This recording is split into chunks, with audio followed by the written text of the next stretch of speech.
તો જો કોઈ એક સબ્જેક્ટમાં તમે ડાઉનમાં તૈયારી કરી તો ઓવરઓલ તમારું આખું રિઝલ્ટ गिर जाएगा। અને એના માટે જ આજની આ બ્લુપ્રિન્ટનો સેશન તમારા માટે ગોઠવ્યો છે। તમને જો મહાભારતના કુરુક્ષેત્રમાં જે વ્યૂહરચનાથી યુદ્ધ જીતી શકાય છે એ વ્યૂહરચના જો આવડે છે તો કોઈ પણ યુદ્ધમાં સફળ થઈ શકો છો। તમારી એક નાની અમથી ભૂલના લીધે એક આખો માર્ક્સ જો તમારો જશે અને ઈ એક માર્ક્સનો જે અફસોસ થાય ને એ જ્યારે રિઝલ્ટ હાથમાં આવે અને આપણી આજુબાજુમાં જે બીજા લોકોને જોઈએ ત્યારે આપણને થોડો અહેસાસ થાય।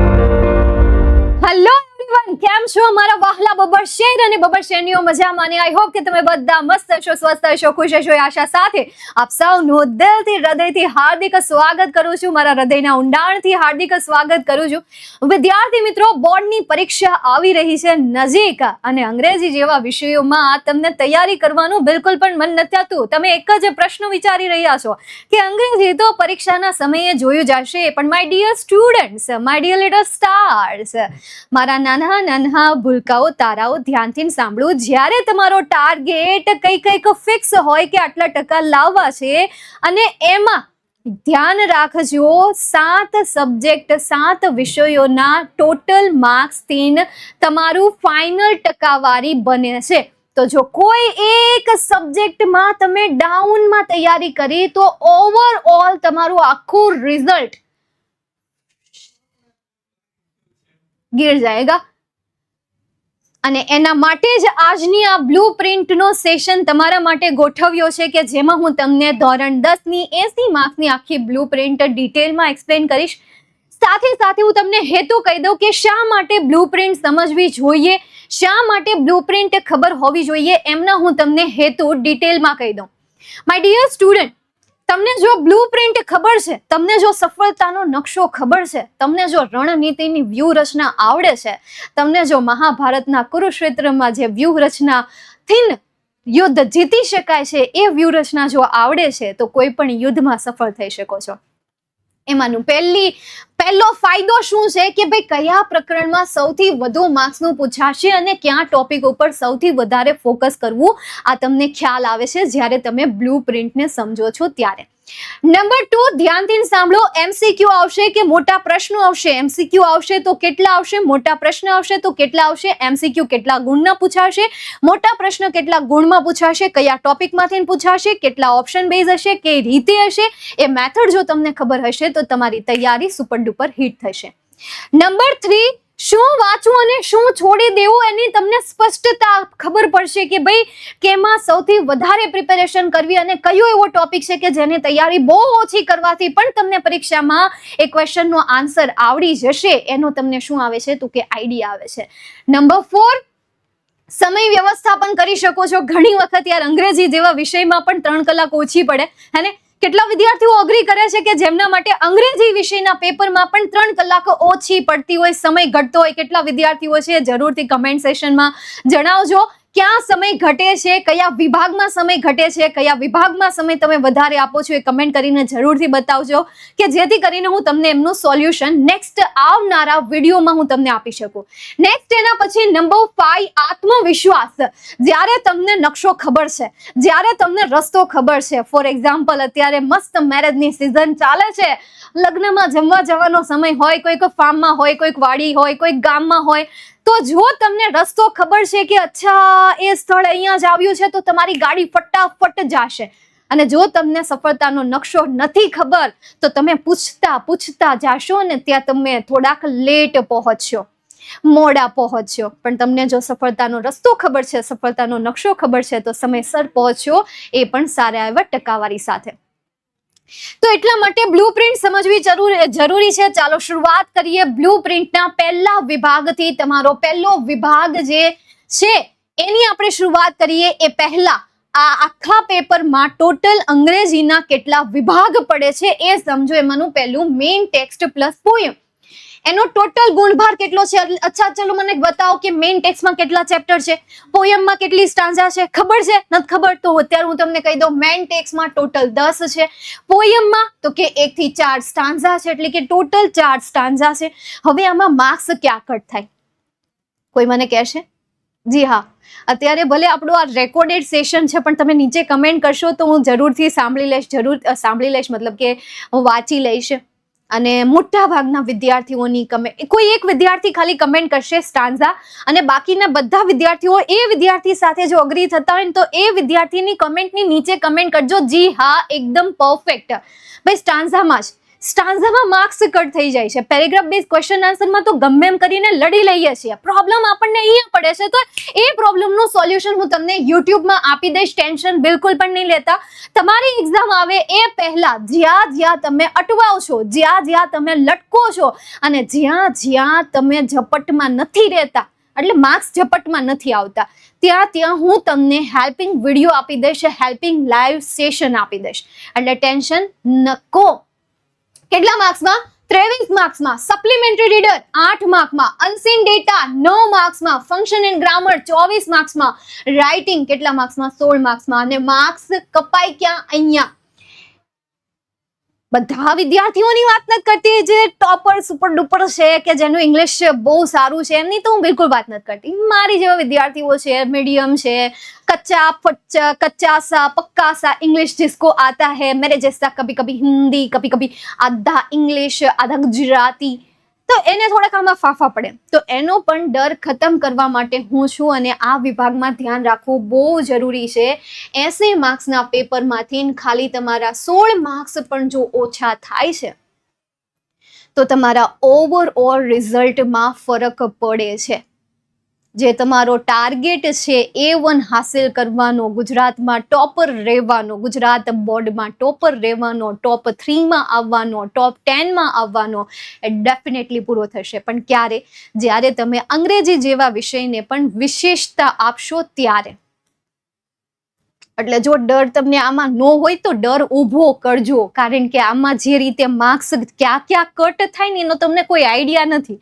જ્યારે તમે ફાઇનલ એક્ઝામ આપશો અને પેપર ચેકરના હાથમાં એ પેપર જશે, અને તમારી એક નાની અમથી ભૂલના લીધે એક આખો માર્ક્સ જો તમારો જશે, અને એ એક માર્ક્સનો જે અફસોસ થાય ને, એ જ્યારે રિઝલ્ટ હાથમાં આવે અને આપણી આજુબાજુમાં જે બીજા લોકોને જોઈએ ત્યારે આપણને થોડો અહેસાસ થાય.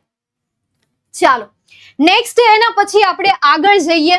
વિભાગ એ થી શરૂઆત કરીએ. વિભાગ એ જે છે ટોટલ 17 ગુણનો વિભાગ છે. Read the extract, answer the question. Text બુકનો સવાલ છે જે ટોટલ તમને 10 માર્ક્સમાં પૂછાશે. 1 થી 10 ચેપ્ટર કયા પાઠમાંથી પૂછાય નક્કી ન હોય, ફિક્સ ન હોય, પરંતુ હું ફિક્સ જરૂરથી કરી શકું છું. અને એના માટે IMP લેક્ચર આવશે, લાઈવ લેક્ચર આપણે ગોઠવીશું, રિવિઝન લેક્ચર ગોઠવીશું, હે ને? તો નેક્સ્ટ એના પછી write a short note focusing the question. આ મારા ઉપર છોડી દો, કારણ કે ગયા વર્ષે જે IMP શોર્ટ નોટ મેં ટોપ 5 IMP શોર્ટ નોટ આપી હતી 10 પાર્ટમાંથી, અને એમાંથી જ IMP શોર્ટ નોટ આવી હતી. તો આ વખતે પણ કંઈક ગોઠવીશું કે જેથી કરીને હું જે તમને શોર્ટ નોટ આપું એમાંથી પૂછાવાના ચાન્સીસ 100% રહે.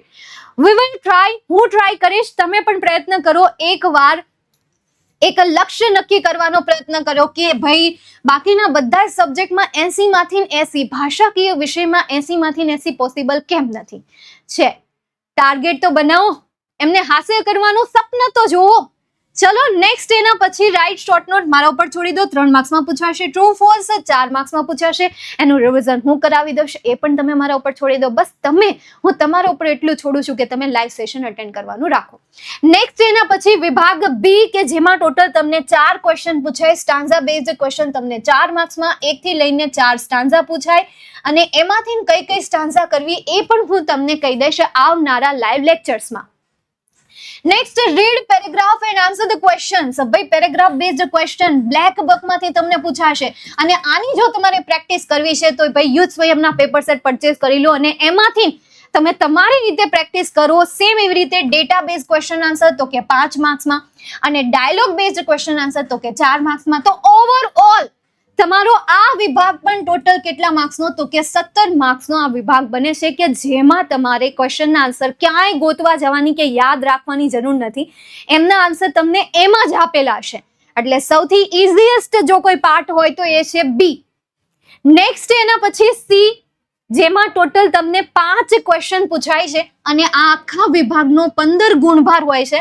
એમાંનો પહેલો ક્વેશ્ચન છે ફંક્શન રિલેટેડ, બીજો ક્વેશ્ચન પણ ફંક્શન રિલેટેડ, ત્રીજો ક્વેશ્ચન પણ ફંક્શન રિલેટેડ. તો ટોટલ ફંક્શનનો ગુણભાર કેટલો છે તો કે 9. આગળ આપણે વાત કરીએ નિયરેસ્ટ મિનિંગ, તો કે બ્લેક બકમાંથી પૂછાય. ચલો આ પણ મારા ઉપર છોડી દો. નિયરેસ્ટ મિનિંગ હું તમને આપી દઈશ, લાઈવ સેશન લઈને આવી જઈશ, ઓબ્જેક્ટિવ સેશન આવી જશે, ટોપ 25 ટોપ 1500 નિયરેસ્ટ મિનિંગના લાઈવ સેશન આપણે ગોઠવી દઈશું. પણ આ વખતે અંગ્રેજીમાં એવી જબરદસ્ત તૈયારી કરશું. અને બીજી એક વસ્તુ, ઇંગ્લિશના પેપરમાં રજા છે અને જ્યારે જે વિષયના પેપરમાં રજાઓ હોય ત્યારે તમારા માઇન્ડસેટને વધારે સ્ટ્રોંગ બનાવી નાખવાનું તૈયારી કરવા માટે. કારણ કે રજા ધેટ મીન્સ કે પેપરમાં ભાઈ કંઈક તો ટ્વિસ્ટ આવશે અને એ ટ્વિસ્ટ તમારા રિઝલ્ટને ડાઉન કરવા માટે રિસ્પોન્સિબલ બનશે. તો એ ટ્વિસ્ટને કવર કરવા માટે આપણે અત્યારથી જ તૈયારીઓ શરૂ કરી દઈશું, અત્યારથી જ ખુદને મોટિવેટ કરી દઈશું, અત્યારથી જ ખુદને તૈયાર કરી દઈશું. નેક્સ્ટ એના પછી આગળ જઈએ, લાસ્ટ છે ફિલ ઇન ધ બ્લેન્ક, કે જે ટેક્સ્ટ બુક બેઝ હશે, ચોપડીમાંથી પૂછાશે. કે બાકીની જો તમે તૈયારી કરી હશે તો આમાં બહુ ખાસી એવી તૈયારી કરવાની જરૂર નથી, પણ પ્રેક્ટિસ જરૂરી છે, જે હું કરાવીશ. નેક્સ્ટ એના પછી આગળ વિભાગ ડી.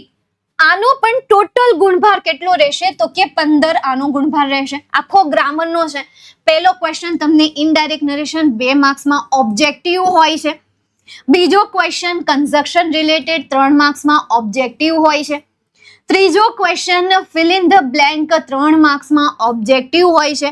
ડુ ઇઝ ડાયરેક્ટેડ, કે જેમાં તમને ટેન્સ પૂછાય છે, જેમાં તમને જેન્ડર નામનો ક્વેશ્ચન પૂછાય છે, અથવા તો તમને એમાં કાં તો નંબર રિલેટેડ પૂછાશે, કાં તો પછી તમને એમાં વોઇસ રિલેટેડ ક્વેશ્ચન પૂછાશે. વોઇસ તો ફરજિયાત હશે, પણ આ 3 માંથી કયું પૂછાશે એ તો હું તમને પરીક્ષાના આગલા દિવસે જ ટ્રેન કરી દઈશ. આગલો દિવસ ઇનફ છે, આગલા દિવસો મને આપી દો. અને આગલા દિવસો એટલે કે આજથી શરૂ કરીને તમારા પરીક્ષાના દિવસ સુધીનો સમય, બસ એ દિવસ મને આપી દો. આ 3 માંથી કયો ટોપિક પૂછાશે હું તમને ક્લિયર કટ કહી દઈશ, કહી શકીશ. હું કહી દઉં તો વધારે સારું. મને વિશ્વાસ તો છે, છતાં પણ આપણે ઓવર કોન્ફિડન્સ નહીં રાખીએ, વધારે પડતો આત્મવિશ્વાસ નહીં રાખીએ, પણ કરી શકીશ જો તમારો સ્વાર્થ હશે તો.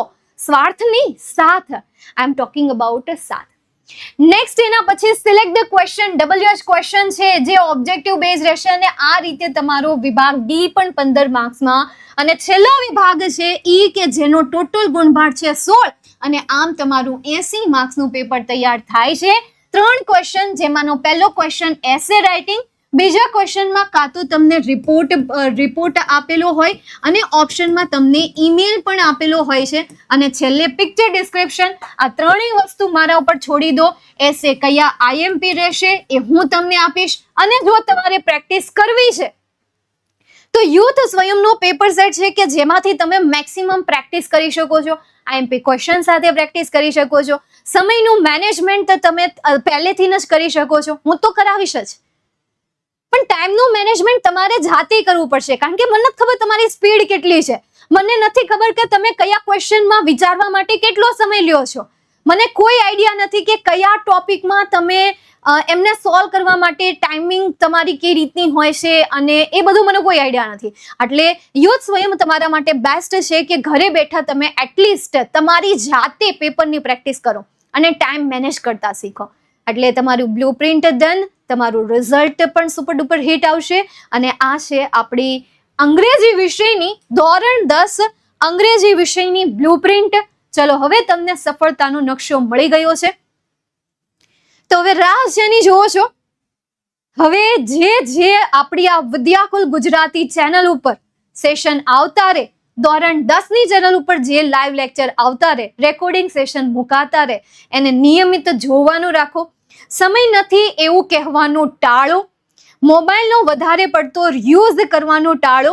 તમારું એક જ લક્ષ્ય, અને એ છે પરિણામ, અને એ છે તમારી પરીક્ષા. બસ આના સિવાય બીજું કંઈ પણ નહીં. સમયસર થોડો આરામ કરતા રહો, ખાવાનું ધ્યાન રાખો, વધારે પડતું ટેન્શન ન લો, અને ટેન્શન લ્યો ત્યારે એક જ વસ્તુ યાદ રાખો કે તમારી પાસે વિદ્યાકુલની ટીમ સદાય છે. એટલે વિદ્યાકુલ સદા સહાયતે એવરી બોર્ડ સ્ટુડન્ટ, બરાબર, દરેક બોર્ડ સ્ટુડન્ટને વિદ્યાકુલ જે છે હંમેશા સહાય કરશે. ચાલો તો અહીંયા સુધી રાખીએ, મળીએ નેક્સ્ટ સેશનમાં ફરી કોઈ આવી સ્ટ્રેટેજી સાથે. ત્યાં સુધી bye, take care, see you soon. જય હિન્દ, વંદે માતરમ, ટેક કેર.